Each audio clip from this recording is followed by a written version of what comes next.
So I invite you to take a deep breath. Make that necessary journey from your mind into your heart. And just sit in your heart space for a moment. The place of compassion, love, truth.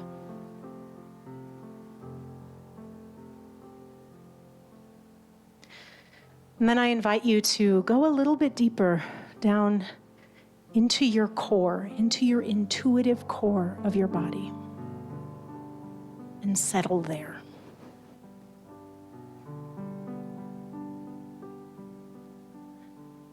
This is the space where God is, where all potentiality is. The eternal possible is in this space. And right now we connect with the eternal possibility of God.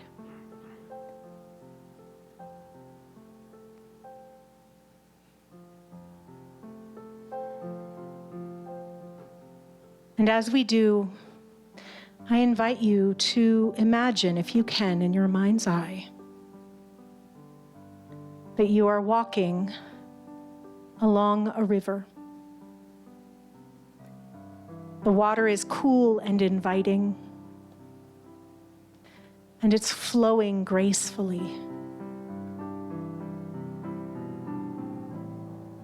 I invite you, if you can see the river, to dip your hand into it. Feel the river flow.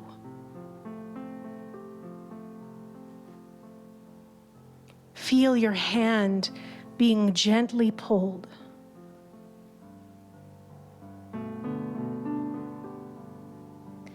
That gentle pull is the calling of the universe. Ever flowing, ever changing, constantly moving, and yet always the same. This powerful oneness that we are is connected through this water. Feel the all. Feel the love and the abundance and the peace that is in this moment with your hand in the water. And as we take a moment of silence, just leave your hand in the water and feel that gentle pull and ask the universe what that pull is calling to you.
This river,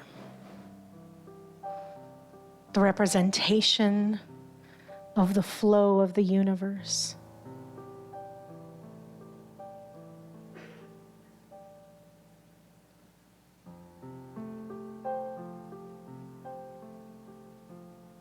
feeling that flow on just our hand reminds us that there is a beautiful and infinite flow to life. And if you look down the river, it may look as if it never ends, because it doesn't. It is as the infinity symbol, always flowing. Whatever you need is in this water. And as we step away from the water in our mind's eye in this meditation, we know that our souls are never separated from the water. We are always in the flow of God and can choose to step back into it whenever we desire. And so with absolute gratitude, we say thank you, God, for this day, for this moment, for this experience together. Thank you, God, for every person in this room and for the one that we are, the connection that we are. In gratitude and love, I say, and so it is. I am living in the flow.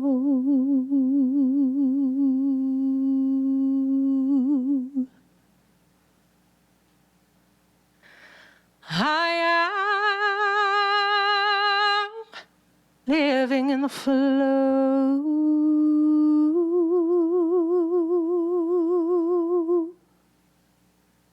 All my good is coming to me now.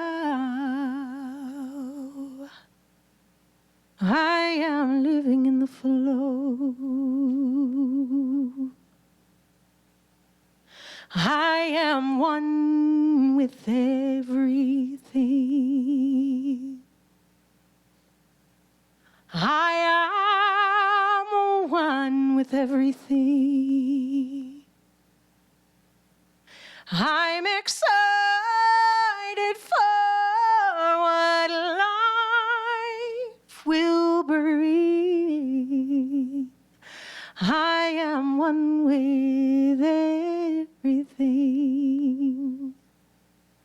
I'm connected to my source. I'm connected to my source. And I know that all of life's on course, 'cause I'm connected to my source. I am living in the flow. I am living in the flow.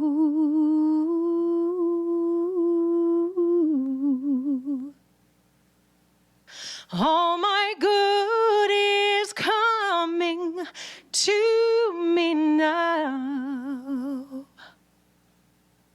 All my good is right within me now. I'm connected to my source. We are living in the flow. We are living in the flow. All our good is right within us now. We are living in the flow.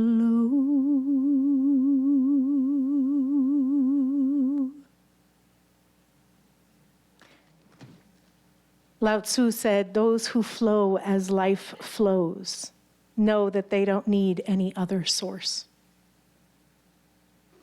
That song was one that I wrote. A number of you here have heard it before because I wrote it for the tours that I do in Peru when we are standing at the water.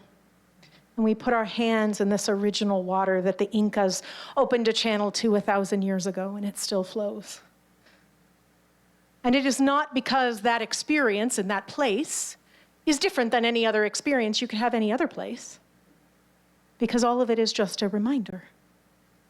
It is a reminder of who we are and whose we are. So, those who flow as life flows know that they don't need any other source. The universe loves ease and flow.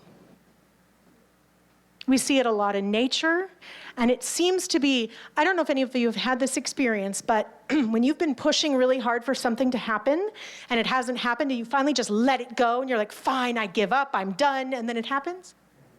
Yeah, that's a sign.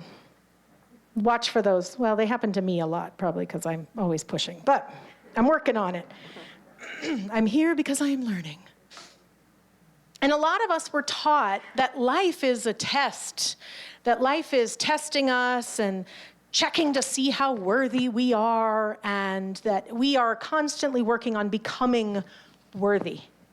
And it's this idea, this mass consciousness of original sin. And I was raised in fundamental churches where I was taught that I was lowly, I was unworthy, I was a sinner, and I was worth nothing. I was the lowest of the low. I remember my mother telling me, you are worth nothing without Jesus. Without God, you are nothing. And I remember going, okay, well then what do I have to do to be worth something? So I set out to spend my entire life doing it. And even after I found New Thought, and I wasn't in those religions anymore, I still find myself doing that. Getting ready to sing and practicing or something, and I'll go, oh, I'm not worth getting up there to do that. And then I have to, okay, Cerise, we're not doing that. I have to mom myself because I didn't have the words from my mother that I needed. So I mom myself, and I remind myself of Bible quotes, and I remind myself of what ministers have said. But I had a really rough upbringing. I had a lot of abuse as a child. And I suffered a lot. And I think because of that, I took away that unworthiness even deeper than I think like my siblings did and things like that, who were raised with their mother instead of my mother. So this idea, and I actually was doing some research, and I found some really powerful things in the Christian teaching about original sin. And I wanted to share them with you because it was really important for me to hear them when I was studying them. And I think it might be important for someone here too. So in Christianity, in this idea of original sin, it comes from what? From Adam and Eve, right? And Adam ate the apple because Eve gave it to him, and that Adam's sin has carried down from generation to generation. That we are now, Adam and Eve are the people that have given us sin, and we are forever sinned because of it. But I was reading something, and it was actually powerful because it said that the reason that is taught is not a Christian teaching. It was actually St. Augustine in 400 AD who said that the interpretation of that was that we are born into original sin because of Adam and Eve. But that the original idea was that Adam and Eve made us human. And that the idea was that we could feel separated from God. So not original sin, but the idea that we are here in a human form and we can feel separated from God. And I thought, oh my gosh, was that misinterpreted? A lot, right? But the misinterpretation stuck because St. Augustine pushed that and said that because of that, we should be baptizing children because they are born unworthy and out of the sight of the Lord. And so there's a society, our whole society, even people who aren't raised with that feeling, still feel it, right? This feeling that we are nothing until we achieve something. is even there if it has nothing to do with religion or theology or your belief system. The idea that you have to make something of yourself, and you have to go out, and you have to be successful, and you have to do something with your life, and you can't be lazy, and you have to be someone that everyone looks up to, and you have to be a good person also, by the way, and you have to be inspirational, and you have to have a career that other people will admire. I mean, don't let it be something, like a TikTok advisor or something. I mean, it has to be real, right? Don't tell that to my daughter. But that's the thing, is this idea that we are constantly working to be worthy. And we do not teach that or believe that or have that as a basis for understanding in unity, do we? We are not born into original sin. We are born into original virtue. That is what it says in the unity teachings. We are born into original virtue. We are a spark of the divine. We are made in the image and likeness of God. So who am I to feel unworthy? And so this unworthiness, if you think about it, one of the things that I was looking at was seeds, flowers, trees, a gardener. I thought about a gardener and he plants a seed in the garden. He tends the garden. He loves the garden. Is he fighting a battle every day at the garden? I'm telling you, gardening would not be relaxing for some people. It's not relaxing for me. I am not a gardener. I would just sing at everything, and if it didn't live, I would I don't know what I did wrong. It wouldn't work. It's not my calling. But most people who garden say that it is extremely relaxing and peaceful. Why? They're not fighting. They're not fighting the seed. They're not fighting the garden. They're not forcing the sun to get into the sky to give light to the garden. It is love, nurture, and surrender. Love, nurture, and surrender. And I'm going to ask you this rhetorical question. You don't need to answer it. Has anyone checked to see if the seed is worthy of growing? Unnecessary, right? You are the seed. And no one has to check to see if you're worthy of growing, of living your purpose in the world. Of course you are. There's no need to check. So why are we constantly asking ourselves if we are worthy? We're doubting that God said we are worthy.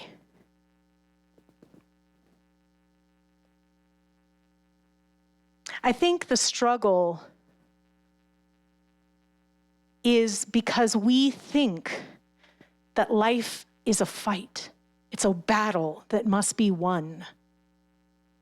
And I was looking at nature. Really, the universe really does love flow and ease. And so when I started writing this talk, I was really, the universe loves ease and flow. And you can see it in nature. You see it, trees have to spread their seed, right, for other trees to grow. And so some seeds even have wings that pop out of them, and the wind comes and a breeze blows them to another place. And nobody has to tend or love or garden, but the tree grows because God is the gardener. And I thought, okay, gardens, seeds, that's nature. But then I started looking at lion packs. There's a lot of fighting going on. There's a lot of fighting for who's the strongest and who's the best. And I thought, that's still nature, right? Yeah, it is. But it's not the nature of life. It is the nature of status. And the nature of status sometimes looks like that. And why does it? Because it's primitive. It's being on earth. So automatically, the fight for survival exists. Does God, the godness of us, does our inherent spark of the divine have to fight to live? No. So if we are fighting to survive in that way, it is not the godness of us. It's the humanness of us. And we are not human. We're not human. We are spiritual beings having a human experience. So what makes us different? What makes us different than the seed? What makes us different than the lions and the tigers that have to fight for status? What makes us different? Free will. Exactly. And thank you. Exactly. We have choice. And so I hate to say it, but most of the time, I'm going to talk about just me. I'm not going to talk about you because I don't know. You may not have had the same experience. But for me, every time I am in fear, afraid of what is about to happen, I have succumbed to the humanness of myself. Not the God nature, because God nature is flow. God nature is surrender. I have an issue with control. Those of you who've been on a tour with me somewhere probably can attest to that. There's a little bit of, no, I'm in charge. And God usually says, watch. Yeah. So here's the thing about my control issues. They come from trauma, right? They come from something that was broken in me years ago. So what I have now is a choice. I can choose to be in fear. I can choose to be in doubt. I can choose to think, it's okay. God says that it's done, but I'm just going to do my little thing here anyway, just to make sure. That's a choice. And I hate to say it, but what I've realized is it's a waste of time. For me anyway, I have 4 companies and I have 3 children. And one of them has severe autism. And so anything that I can do to gain a little bit of my own time back is probably really good. So I'm not going to doubt God anymore, as much as I possibly can. I'm going to remind myself of this conversation later. I'm going to try very, very hard not to doubt God anymore, because it is a waste of my time, because God has proven over and over and over and over again that God has it. It's handled. There's still stuff for me to do, right? I have my own things that are mine to do, and it's about knowing the difference. And even, I thought this was really interesting. In Psalms 46:10, it says, "Be still and know that I am God." And we use this a lot when we're talking about storms, right? Which I could hear a little storm brewing. I'm very excited because I live in Phoenix and it's 114 today, and I would rather be here getting rained on. Be still and know that I am God. We talk about the storms in our life that come. We talk about the tragedies or things. Be still, let God have it. But for me, this was a beautiful moment when I was reading it this week of, even when things are good, even when things look fine, it's okay to be still and let God be God. And in the times of turmoil, and in the times of storms that come into our life, that they're upheaval and they bring darkness and rain, and we know that on the other side of that storm, the light is still shining. So we can be still and let God be God. That is the flow. That's living in the flow. It is the surrender. So we can choose doubt and fear, like I said, or we can choose faith. We can choose faith above fear, even in the midst of this turmoil. And we probably are wondering how to do that, because I know we have our little ways. Everybody already has a way that you sort of try to choose faith instead of fear. We've all been practicing this, right? This is not new information, but I have a few little ideas for you today that might help. When those things come up, when tragedy hits, or when something is going on and it starts turmoil and the churning, and you get triggered and maybe forget for a moment who you are. So how do we choose the flow in those moments? So the first way is to practice faith. And what I mean is not be faithful. What I mean is try it out. So let's say you get a really big bill that you were not expecting. And you're looking at that bill and you're like, there's no way I can pay this. I have no idea what's going to happen next. I have no idea how this is going to work. You have two choices. One, you can choose that fear of the unknown. I don't know how this is going to get fixed. Or you can choose faith. I know God has this. I don't know how God has it. It's not for me to know how. But I know God has it. One of those will bring you a whole lot of unnecessary suffering. And it's not faith. You can choose to have faith in that moment. You can say to yourself, I don't know how this is going to work. I don't even know if it's going to work. I don't know what's going to happen from this point. But right now, I choose faith over fear. Say it out loud. Say it to a friend. Call me. Tell me. I'll leave my phone number at the back. Call me and say, Cerise, I'm scared and I'm choosing faith over fear. Absolutely, I will stand with you. And watch the miracles happen. And as they do, make a note of them.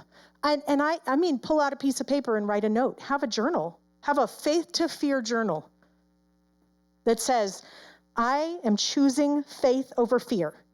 And then have your results written down. And watch that you have no idea. Something will come out of nowhere. And God will say, I've got you. See, I have you. And sometimes you'll get a nudge, an intuitive nudge that says, you need to do this, call this number, or do this thing. It's absolutely vital that you do it. When you get the spiritual nudge to do your work, it's God saying, we're co-creating together. I'll do mine, you do yours. And together, absolutely everything is possible. So number one is practice faith. Actually try it out and test the results and write them down. You can even ask yourself, what would faith do in this situation? What would faith do now? It's a great thing to write in your journal before you put your results. So the second thing is to demand, and I did say demand, to demand with attitude to see the blessings. So 15 years ago, one of my very best friends was doing a talk, and I heard this talk, and the other day I was writing this quote. I'm like, I'm going to do this tomorrow, this weekend. Yesterday I was writing it. I don't know who said this. And I could have Googled it, but what fun is there in that? I called my friend, and I said, hey, you remember this talk you did 15 years ago? And you did this on the stage, and it changed my whole life? Who was that quote from? And she said it was Emma Curtis Hopkins. So Emma Curtis Hopkins gave us this nugget. When something has come up and you are terrified, say out loud, this too is good. This too is God. This too is for me.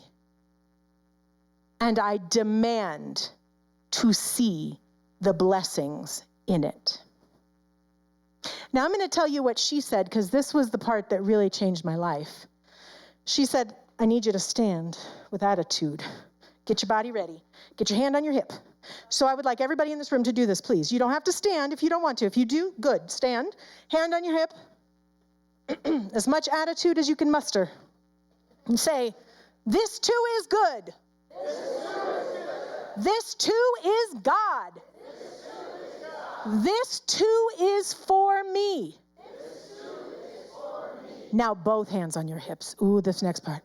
And I demand to see the blessing in it. Demand to see the blessing in it. Yes. What a powerful group. So here's the thing. This absolutely works. I've been using it for 15 years, and it works. And there are times not to use it. And I'm going to tell you what they are because it can be confusing, but from my experience, if you're in grief, it's not the same as fear. Grief is different, and we have to feel it. So 15 years ago, when this changed my life, what I was going through was healing and grief because I had just lost my son. He was stillborn 15 years ago. And this talk, I remember going to her afterwards and saying, so I have to demand to see the blessing in losing him? And she said, nope, it's okay. That's grief. You grieve. And I will say this, absolutely, honestly, I have found so many blessings from my son's transition. But I don't need them to know how valuable that experience was. This is for things where we doubt the value of it. And we just can't see how it's helping our life. God knows. And when you demand to see the blessings in these situations, they show up. You can put those in your journal too. Write them down. I saw the blessings. Here's the blessings. You're going to have a journal filled, you could call it your miracle journal. All you're going to have is a journal filled with miracle after miracle. Because that is what life can be when we choose fear, or choose faith over fear. When we don't let fear control us. And the last thing, the third thing, is to meditate on flow. On being in the flow. So that meditation we did earlier, you can do that meditation. You can go back to that water, that beautiful water. And I was joking in first service, I don't just put my hand in, I throw my whole body in. I'm like, okay, God, take me. And then I'm just floating down the river. And it's my favorite way to meditate anyway, is especially in 114 degree heat in Arizona, is get in my pool and just float. So you can go back to the river. Go back to the river, feel the flow. Remember that God, the universe, the all in all, the one, is flow. That is what it is. It is flow. So if you are fighting and you are struggling and you are trying so hard to make something work and it is not working, it's time to surrender to the flow and let God be God. And as you do, you will see that your life becomes more abundant and more joyful and more beautiful and more powerful than you could have imagined. Because now you are not trying to run all of it. You're doing your part and you're letting God be your co-creator.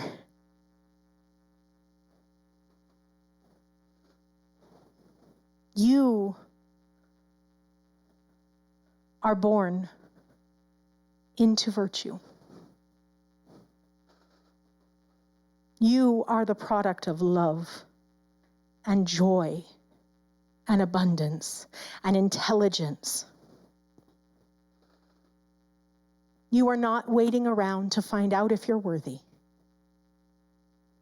You are not struggling to see if you have value that can be added. Of course you do. You are here.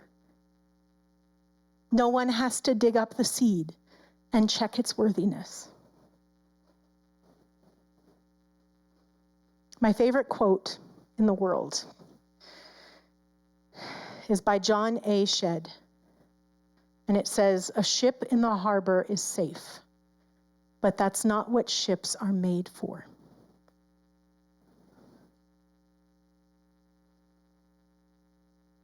And every time I thought of it in regards to this talk, I thought, it's true. If a ship is anchored, it's not in the flow. That's not what ships are supposed to do. So we have to get out on the water. We have to let go of the chains that we have created or that we have allowed to be created.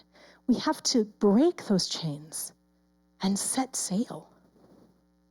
And set sail to a life that is beautiful and powerful. And I will tell you, this is not just for you. I mean, this is not do this step from fear to faith so that you can get a Ferrari. If you want one, get one. But there is a higher consciousness here. Because when you step from fear to faith, when you allow faith to guide, when you step into the flow, it encourages others to do the same. And as we all step into the flow, mass consciousness starts to follow. And we create a better tomorrow. And it all starts with us making one choice in one moment.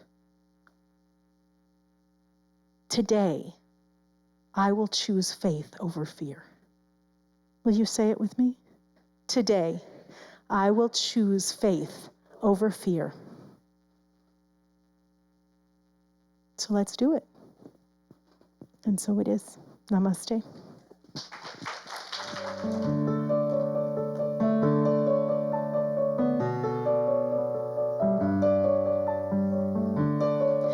Our ship in the harbor is safe from the storm. But we all know that's not what ships are made for. 'Cause playing it safe leads to a life of waste. And I, for one, won't waste another day. I am here to live and to love, to fall and to climb, to jump right into life. I'm here to sometimes laugh, I'll sometimes cry, but I can't keep going on if it is only to survive. I'm not here to exist, I'm here to fly.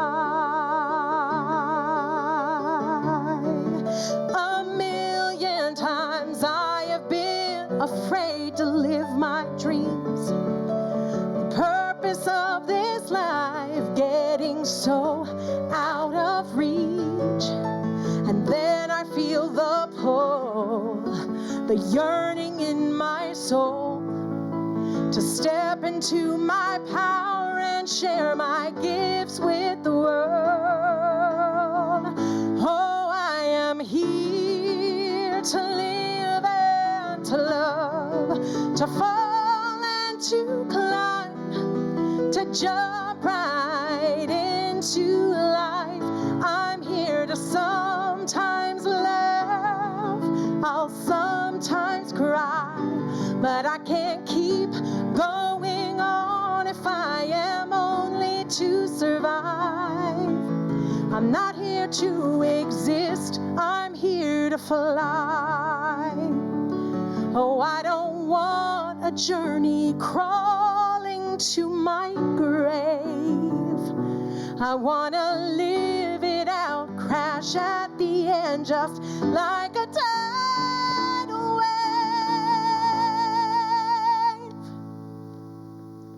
I am here to live and to love, to fall and to climb, to jump right into my life. I'll sometimes laugh, I'll sometimes cry, but I can't keep going on if I am only